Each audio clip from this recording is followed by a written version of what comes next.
سامعین ناظرین، infection control society آپ کی صحت کے لیے، آپ کی آگاہی کے لیے مضامین آپ کی سماعت کے لیے پیش کرتی ہے۔ ہم صحت کارکنوں کے لیے بھی مضامین سماعت کے لیے پیش کرتے ہیں، جن سے وہ فائدہ اٹھا کر اپنی معلومات کو بہتر کر کے عوام الناس کی بہتر طریقے سے خدمت کر سکتے ہیں، کیونکہ آج کل جو دور ہے سائنٹیفک دور ہے، اور بہتر طریقے سے جو سائنسی معلومات اور کریٹیکل معلومات بالکل پرفیکٹ ہوں گی، تو اسی طرح انسان جو ہے اور صحت کارکن جو ہیں وہ بہتر طریقے سے لوگوں کی خدمت کر سکیں گے۔ بلڈ سیلز کے بارے میں ہم بتانا چاہیں گے کہ کمپلیٹ بلڈ کاؤنٹ کیا ہے اور ان کی تعداد کیا ہوتی ہے۔ پہلے ایریتھروسائٹس کے بارے میں ہم بتانا چاہیں گے کہ ایریتھروسائٹ کی تعداد کتنی ہوتی ہے، ریڈ بلڈ سیل کی تعداد جسم کے اندر کتنی ہوتی ہے۔ ریڈ بلڈ سیل کی تعداد جو ہے وہ تقریباً 4.7 سے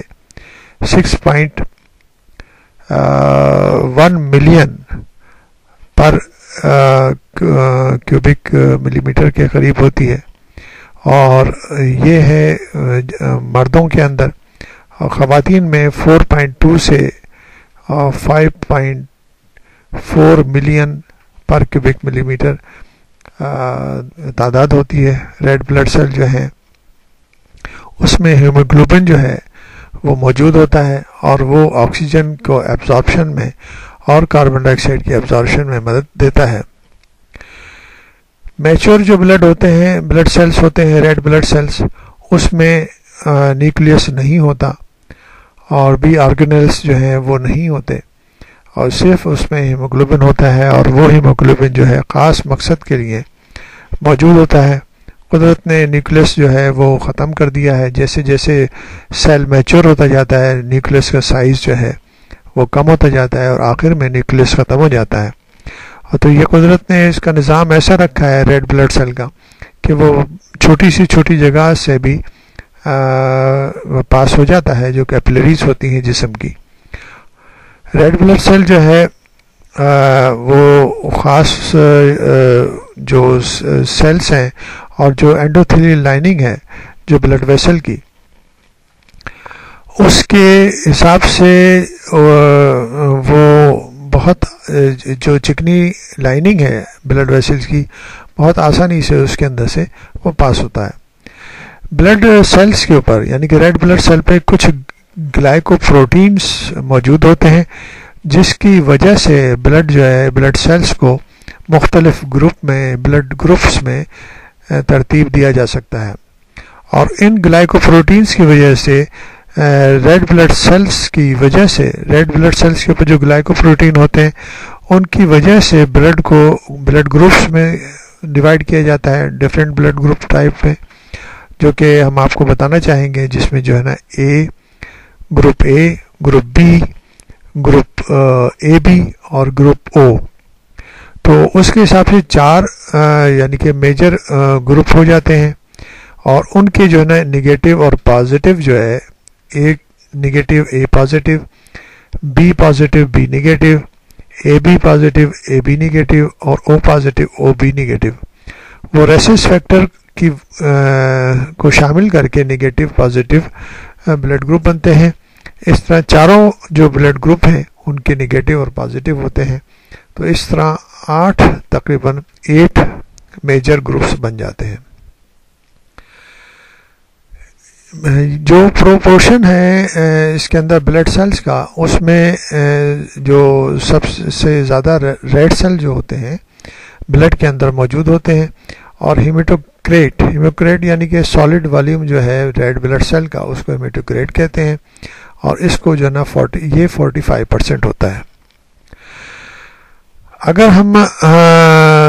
سارا کمبائنڈ ایریا کیلکولیٹ کریں پورے ریڈ بلڈ سیل جو جسم کے اندر ہوتے ہیں، تو انسانی جسم کے جو ایریا ہے سرفیس ایریا، اس سے 2000 ٹائم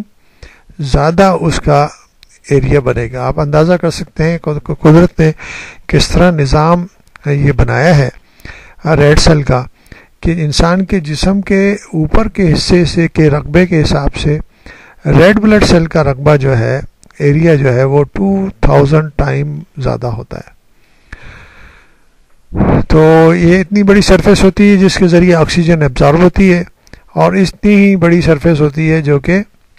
کاربن ڈائی آکسائڈ کو، ویسٹ پروڈکٹس کو جذب کر کے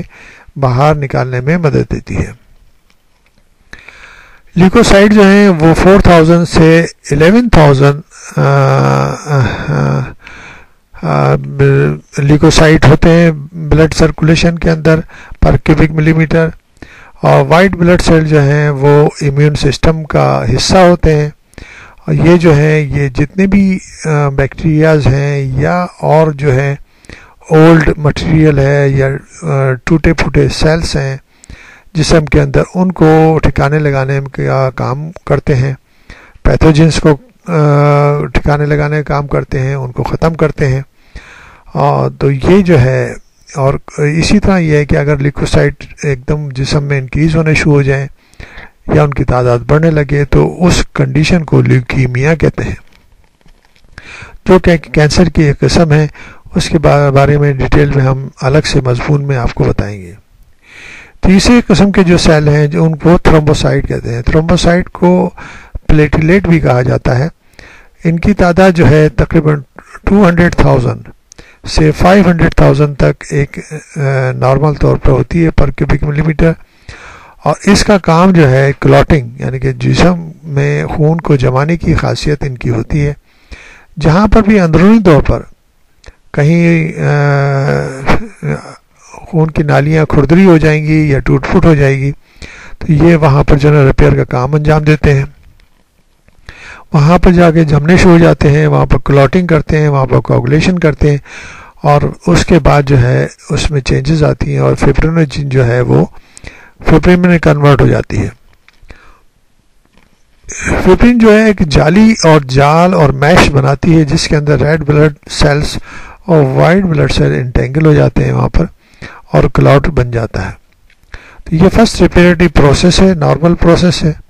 نارملی، مگر یہ بعض دفعہ یہی پروسیس جو ہے یہ مشکلات کا سبب بھی بنتا ہے، جو کہ ایمبولزم اور تھرومبوسس کے مضمون میں ہم آپ کو بتا چکے ہیں۔